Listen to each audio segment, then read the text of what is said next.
네, 우리가 계속해서 보고 있는 이 사무엘상도 이제 다 끝나가고 있습니다. 앞으로 이제 두 주가 지나면 이 사무엘상도 끝나게 되어집니다.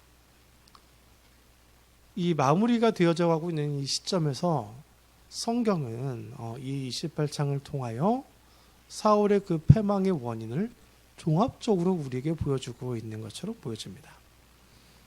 사울이 잘못을 하고 있는 그 이유들, 계속해서 되어지는 그의 실책들, 왜 그럴까? 그리고 하나님의 은혜를 입은 자와 하나님의 은혜를 잃어버린 자의 이 차이가 과연 무엇인지를 오늘 본문을 통하여 너무나 잘 보여주고 있습니다.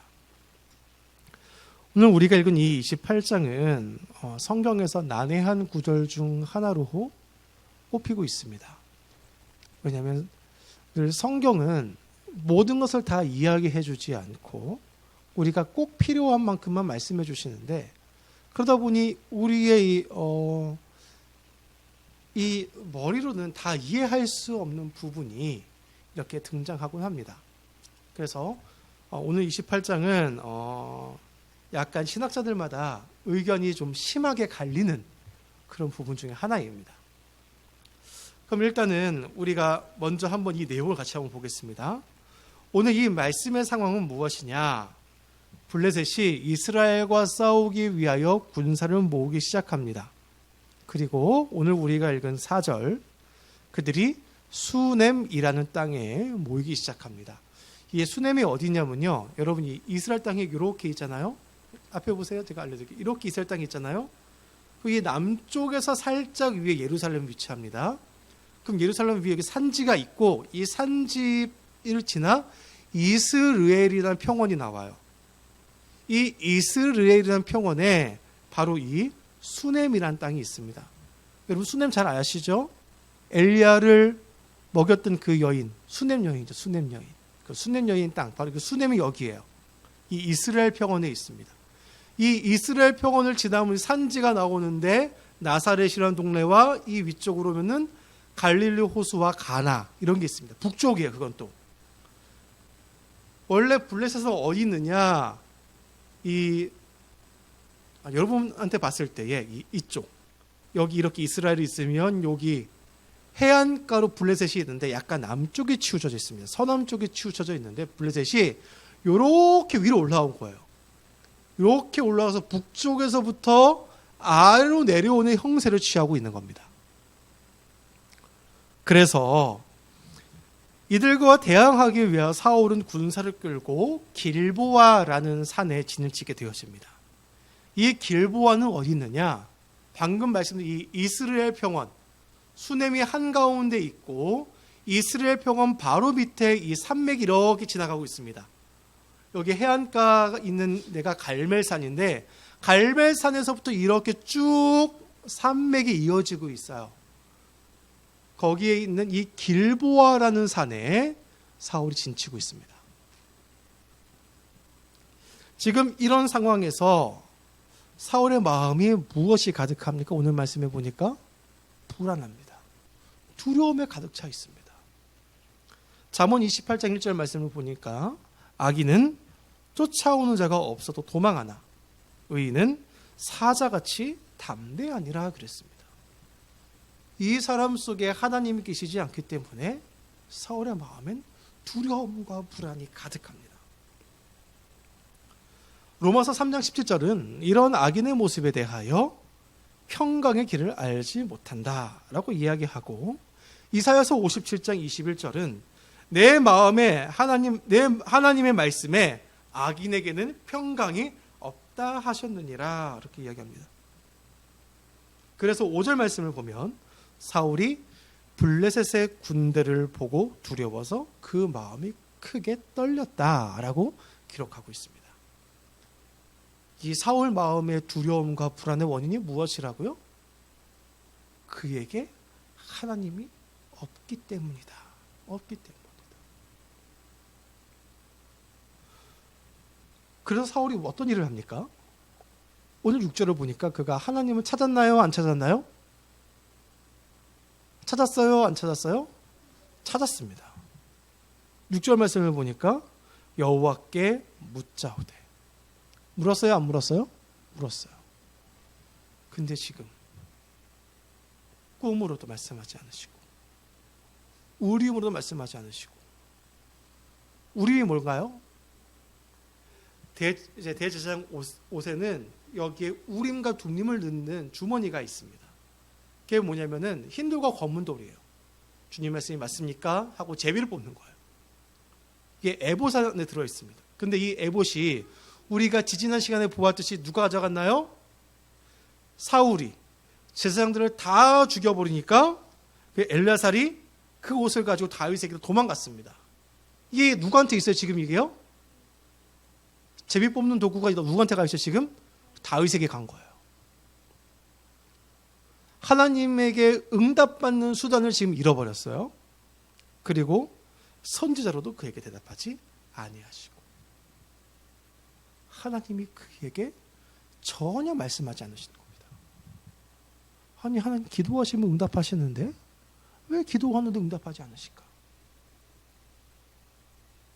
사울은 하나님을 찾았지만 하나님의 응답이 없어서 결국 어디로 갑니까? 신접한 여인을 찾기 시작합니다. 이것은 무엇이냐면은 왜 하나님의 응답이 없을까요? 여러분 이 하나님의 응답의 원인은 이 무응답의 원인은 사울의 불순종이 있습니다. 사울이 어떤 불순종을 하였습니까? 첫째로 제사의 문제. 왕이 제사를 지내면 되나요? 아니죠. 하나님을 이용 대상으로 삼았어요. 그가 그 제사, 블레셋과 전투 앞에서 그가 제사를 지냈던 그 첫 번째 죄악. 두 번째는 무엇이었죠? 아말렉을 진멸하여 버리라 말씀하셨는데 그 아말렉을 진멸하지 않고 좋은 것은 다 취해왔습니다. 이게 두 번째 문제. 세 번째는 뭐냐면요. 오늘 말씀을 보니까 사울이 3절에서 신접한 자와 박수를 그 땅에서 쫓아내었더라. 쫓아낼 때 죽였을까요? 안 죽였을까요? 물론 죽였어요. 하지만 신명기 말씀을 보니까 어떻게 되어 있냐면 진멸하여 버리라. 신접한 자와 박수 준 너희가 다 진멸하여 버리라 했는데 이것도 그가 지키지 않은 거예요. 쫓아내었다. 결국 지금 이 신접한 자가 어디에 있습니까? 엔돌이라는 곳에 가서 숨어 있습니다. 그런데 즉 이 사울은 지금까지 하나님 앞에 온전한 순종을 한 적이 거의 없어요. 이런 불순종의 결과물로 사울은 하나님과의 관계를 스스로 끊어버렸습니다. 그리고 하나님께서는 그를 완전히 버리셨습니다. 그러기에 그에게는 응답이 없습니다. 그래서 지금 사울은 어디로 갑니까? 엔돌에 신접한 여인이 있다 함을 듣고 엔돌로 갑니다. 그래서 8절 말씀을 보니까 그가 다른 옷을 입어 변장하고 엔돌에 있는 신접한 여인에게 가는데 제가 앞에서 이 지형을 말씀드렸잖아요. 이게 너무나 중요해서 그래요. 아까 말씀드렸습니다. 이스라엘 평원이 북쪽이죠. 그렇죠? 그러면은 길보아산은 어디 있다고요? 길보아산은 어디 있다고요? 이 북쪽에는 이스라엘 평원 바로 밑에 있어요. 길보아산이. 그러면은 오늘 성경에 나온 이 엔돌은 어디에 있을까요? 대체 엔돌은 어디 있을까요? 저 같으면 앞에 성경 해가지고 지도 한번 봤을 거예요. 네, 어디 있을까요? 이스라엘 평원 북쪽에 있습니다. 수넴을 중심으로 길보아산은 남쪽으로 8km. 엔돌은 이 수넴을 중심으로 북쪽으로 4km 떨어져 있어요. 그러면은 지금 사울이 수넴으로 가기 위해서는 어떻게 됩니까? 블레셋에 있는 이 지역을 피해서 이렇게 돌아가든지 그 지역을 통과해 가든지 해야 돼요. 직선거리는 몇 킬로예요 지금? 12km입니다. 돌아가면은 더 먼 거리가 되겠죠. 왕이 이 두려움을 이기지 못하여 앞날을 예측할 수 없어서 그리고 승리를 갈구함으로 그가 이 두려움에 이 블레셋을 두려워함에도 불구하고 그들을 피해서 이 수넴까지 몰래 갑니다. 사실 왕은 어떻게 되나요? 그 자리를 지금 지키고 있어야 됩니다. 그런데 그는 이 신접한 여인을 찾아갑니다. 그리고 이 신접한 여인에게 이야기합니다. 뭘 이야기합니까? 사무엘을 불러오라, 이렇게 이야기합니다. 여러분, 오늘 사울은 하나님 없는 자의 모습을 우리에게 보여주고 있습니다. 아까 앞에서 말씀드렸다시피 왜 불안하고 왜 평강이 없습니까? 그 마음 가운데 하나님이 계시지 않기 때문에 이 사울은 불안하고 평강이 없습니다. 그래서 사울은 지금 하나님을 찾죠. 왜 찾았나요? 그가 불안하기 때문에 찾습니다. 여러분, 우리가 불안할 때 하나님을 찾는다, 이게 잘못일까요? 당연한 거죠. 사실 당연한 겁니다. 왜냐하면 우리의 피할 바위이자 우리의 산성이 누구이십니까? 하나님 한 분이시기 때문에 그렇습니다. 그러나 더 중요한 거는 우리가 하나님을 찾는 이유가 불안이 아니라 경건의 이유로 하나님을 찾아야 합니다. 어떤 문제이든지 간에, 위기이든 그리고 나에게 평안이든지 간에 우리가 매 삶의 순간에서 하나님을 찾을 수 있어야 됩니다. 그는 이러한 경건으로 하나님을 찾는 게 아니라 자신의 불안감을 해소할 목적, 하나님에 대한 그 경외함 없이 자신의 이 문제만을 해결하고자 하는 그 마음을 가지고 하나님을 찾고 있는 겁니다. 하나님 없는 사울의 선택은 무엇입니까? 결국 신접한 자를 찾는 겁니다. 다른 신비한 존재, 하나님이 아니라 무언가 알고 있을 법한 존재들, 나의 인간의 한계로 알 수 없는 그것을 알만한 자, 그것을 지금 찾고 있습니다. 여러분, 인간들에게는 다 이렇게 신의식이 있습니다. 왜냐하면 우리가 삶을 살아가다 보면 나의 연약함을 발견합니다. 우리가 물질의 문제든지 간에, 건강의 문제든지 간에, 환경의 문제든지 간에 우리가 살아가다 보면 우리 인간의 연약함이 얼마나 큰지를 발견합니다. 그렇기 때문에 나를 도와줄 일을 찾을 수밖에 없습니다. 그래서 누구를 찾느냐가 이제 문제인 거예요. 이 신의식을 가지고. 무신론자도 있는데요. 무신론자 있죠. 그런데 그 무신론자는 무엇입니까? 신은 없다라고 믿기 때문에 내가 의지할 자가 더 이상 없다라고 믿는 거예요. 그들도 있다 생각하면 어떡할까요? 믿는 거예요. 즉, 사람은 누군가 자기를 도와줄 존재를 찾고 있습니다. 그래서 나를 위해 줄 무언가를 찾는 것은 인간의 당연지사이죠. 그래서 이 신접한 여인 찾아간 그 사울은 변장까지 해서 여기 엔도까지 갑니다. 그리고 누구를 불러 올리라 그랬죠? 사무엘. 이 신접한 여인이 처음에 어떻겠어요? 사울이 찾아오니까 저 그거 할 수 없다고 발뺌했어요. 왜? 그거 걸리면 어떻게 돼요? 지금 죽을 수도 있는 거예요. 그러니까 안 하겠다 그래요. 근데 사울이 강권합니다. 불러 올려라. 그래서 이 신접한 여인, 그럼 누구를 불러 올릴까요?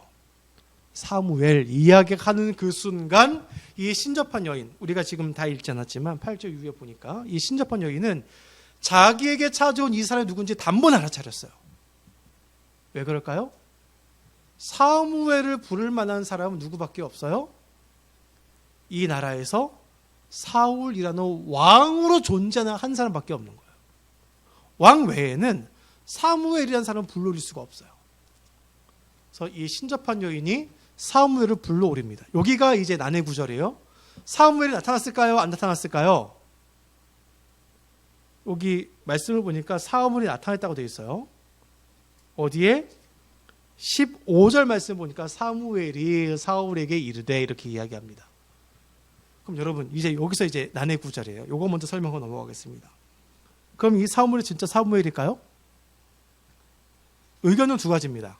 진짜 사무엘이다. 두 번째는 아니다. 그래서 이제 보수적인 신앙을 하시는 분들은 대개 사무엘이 진짜라고 이야기합니다. 그런데 칼빈 선생과 같은 또 종교개혁자들은 이 사무엘은 귀신이다. 그러니까 즉 마귀다. 이렇게 이야기해요. 저는 이 칼빈과 그 루터의 이야기가 더 맞는 것 같습니다. 왜냐하면 먼저 13절 말씀을 보니까 이 여인이 어떻게 해요? 불러 올리는데 사울이 이야기해요. 내가 무엇을 보았느냐? 여인이 어떻게 이야기합니까? 내가 영이 땅에서 올라오는 것을 보았나이다. 이렇게 우리말 이렇게 되어 있는데 원어 성경을 보면은 신들이 땅에서 올라오나이다. 이렇게 이야기합니다. 여러분, 인간이 눈에 보이기 위해서는 반드시 어떻게 해야 돼요? 육신을 취하고 있어야 됩니다. 영의 상태는요, 볼 수가 없어요. 그럼 사무엘이 보이기 위해서 어떻게 되나요? 그가 부활하는 방법밖에는 없습니다. 그래서 이 진짜 사무엘에서 이야기하는 사람들은 15절을 근거로 이야기해요. 사무엘이 뭐라고 하냐면은 내가 어찌하여 나를 성가시게 하느냐. 왜? 성도의 죽음은 무엇입니까? 이 땅에서 잠을 자는 것 같이 안식인데 그 안식을 네가 왜 나를 방해하느냐. 이 이야기를 했다는 거예요. 그런데 그렇게 보기는 좀 어렵고요. 그리고 또 한 가지는 무엇이냐면 이 15절 이후에 이 사무엘이 예언한 그 내용이 정확하게 맞아떨어집니다. 그렇기 때문에 마귀는 예언한 능력을 가질 수 없다. 그리고 마귀는 진실을 이야기할 수 없다. 그렇기 때문에 사무엘은 진짜다. 이렇게 주장하는데 사실 이 15절 이후에 나오는 그 말씀은 이미 15장에서 예언되었던 내용들입니다. 15장에서의 예언이 반복되어지는 거예요. 그리고 우리가 발락과 발람의 예를 보듯이 민수기에 나오는 이 악한 자라 할지라도 하나님께서 그 입을 주장하시면 하나님께서 강권하시면 그들은 진실을 이야기할 수밖에 없습니다. 즉 여기서 나오고 있는 그 사무엘의 예언은 마귀가 사울을 낙심시키기 위한 행동이었고 그래서 지금 사울을 속이기 위한 마귀의 계략실이다. 우리가 이렇게 보아야 합니다. 그래서 우리가 또 13장을 보면은 사울이 여인에게 물어 내가 무엇을 보았느냐. 그리고 14절 사울이 그에게 이르되 그의 모양이 어떠하냐 그랬어요. 여인이 이야기합니다. 뭐래요? 이 사람은 사무엘입니다. 이렇게 얘기하지 않아요. 여인은 절대 지금 불러온 이 영이 사무엘이다 이야기하지 않습니다. 어떻게 이야기해요? 노인인데 겉옷을 입고 있습니다. 이 겉옷이 무엇이죠? 사무엘상 15장에서 사무엘이 떠나가자 사울이 그에게 매달리면서 저를 버리지 마세요 하고 잡았다가 찢어졌어요. 그 겉옷이. 그 겉옷이에요. 그럼 뭐예요? 마귀가 장난질 치는 것이고 사울이 지레짐작하고 있는 겁니다. 그 겉옷에 대한 그 기억이 있는 이 사울이 겉옷이란 그 이야기 하나에 자기 옛날이 생각나면서 거기에 넘어가는 겁니다. 그럼 마귀는 어떤 자입니까? 속이는 자입니다. 광명한 천사로도 그들이 가장한다 그랬습니다. 그러면은 지금 중요한 건 이게 아니에요. 여기서 중요한 건 무엇일까요? 바로 우리가 이렇게 신접한 여인과 같이 헛된 것을 의지해서는 안 된다는 겁니다. 그곳에는 답이 있습니까? 답이 없어요. 요한복음 10장 10절 말씀에서 예수님은 이렇게 말씀하셨습니다. 도적이 오는 것은 도둑질하고 죽이고 멸망시키는 것이라. 내가 온 것은 양으로 생명을 얻게 하고 더 풍성히 얻게 하려는 것이라 그랬습니다. 마귀의 목적은 무엇입니까? 왜 우리를 속이고 우리를 미혹합니까? 멸망시키려고 하는 겁니다. 여러분 점치러 가면요 무슨 얘기합니까? 좋은 이야기 하지 않아요. 불안을 조성하고 위협합니다. 우리의 한계는 무엇입니까? 미래를 알 수 없어요. 지금 1분 1초 앞을 알 수가 없습니다. 그렇기 때문에 우리는 사람들은 되게 왜 불안하냐면 미래를 알 수 없기 때문에 그래요. 그렇다고 우리가 사울과 같이 이런 미신적인 것에 빠질 수는 없는 이야기입니다. 정말 참남한 이야기 중 하나가 무엇이냐면, 점집에 가면 장모, 권사, 집사가 그렇게 많다라는 그 이야기를 들을 때 정말 너무나 참남합니다.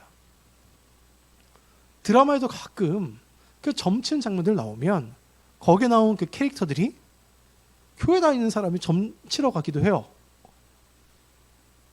여러분, 이것이 무엇입니까? 신접한 자와 박수를 쫓아가는 자는 가증한 것이라고 말씀하신 그 하나님의 말씀에 위배되는 행동들입니다.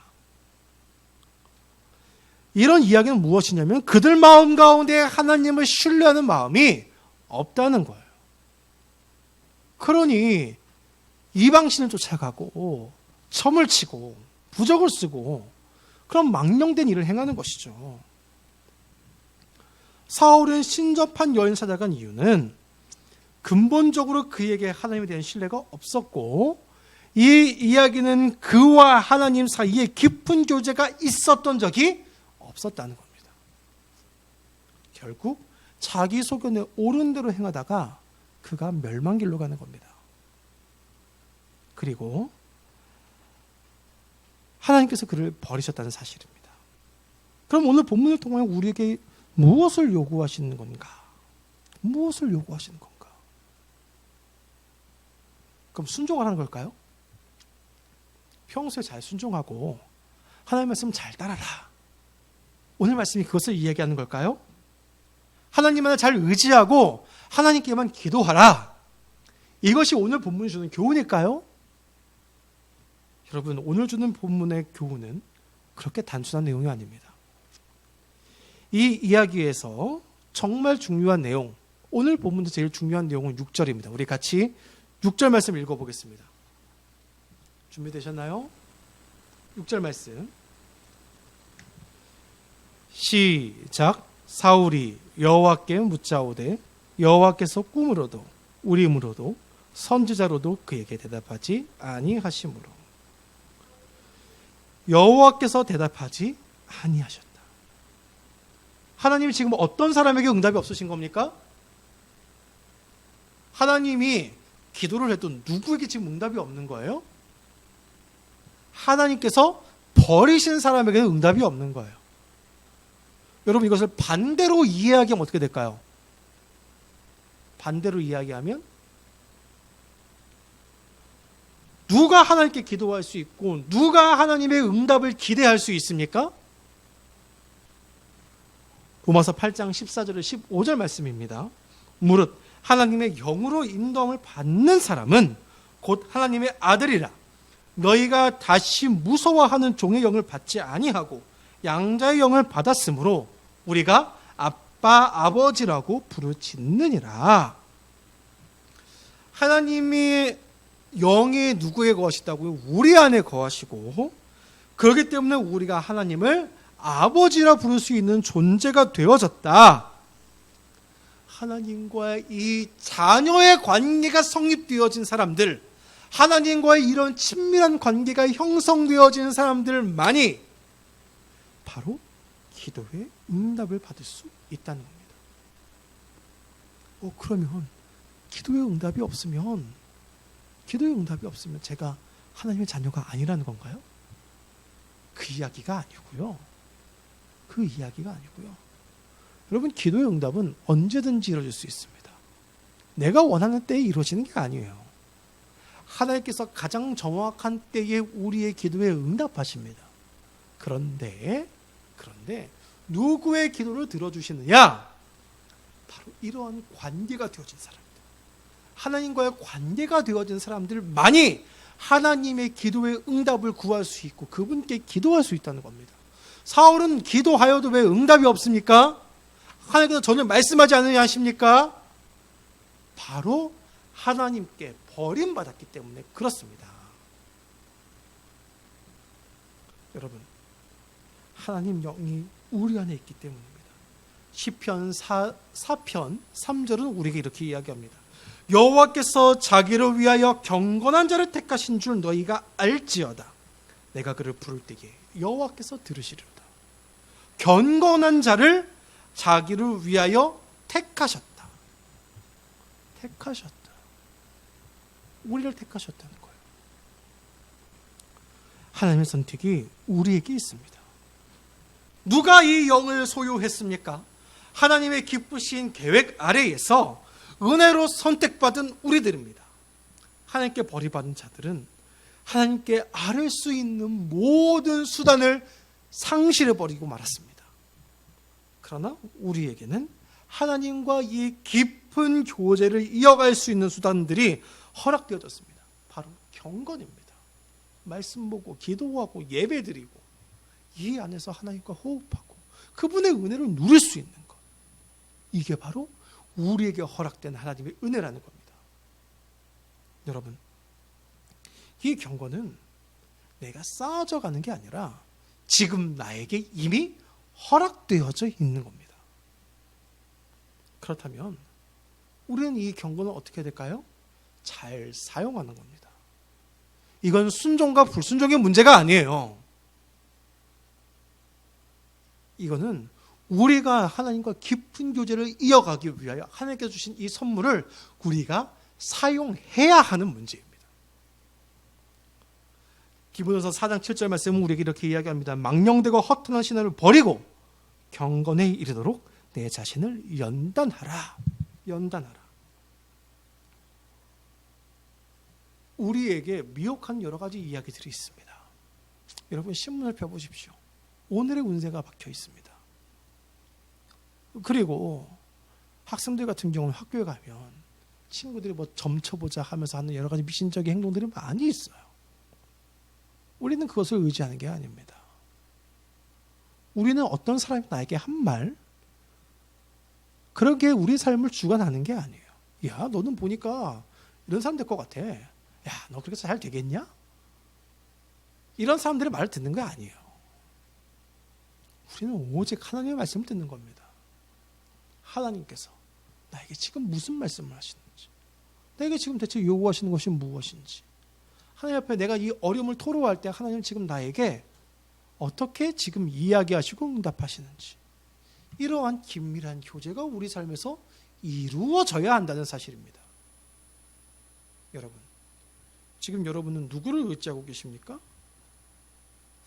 누구를 의지할 수 있습니까? 사울은 의지할 때가 이제 신접한 여인밖에 없는 거예요. 그런데 우리는 지금 누구를 의지할 수 있습니까? 하나님께서 하나님을 의지할 수 있도록 우리에게 은혜를 허락하셨습니다. 시편 73편 28절 말씀, 하나님께 가까이 하면 내게 복이라. 내가 주 여호와를 나의 피난처로 삼아 주의 모든 행적을 전파리. 내가 하나님께 가까이 하면 내게 복이라. 내게 복이라. 여러분, 이 시간 우리에게 이 복이 주어졌습니다. 우리 삶에 이 복이 주어졌습니다. 이 복을 망각하지 마시고 사울과 같이 만홀히 여기다 잃어버린 자가 아니라 하나님께서 깊이 새겨주신 이 복을 잘 사용하여서 깊은 경건과 그 은혜 속으로 들어가 하나님과의 이 깊은 교제를 누릴 수 있는 저와 여러분 되기를 간절히 소망합니다.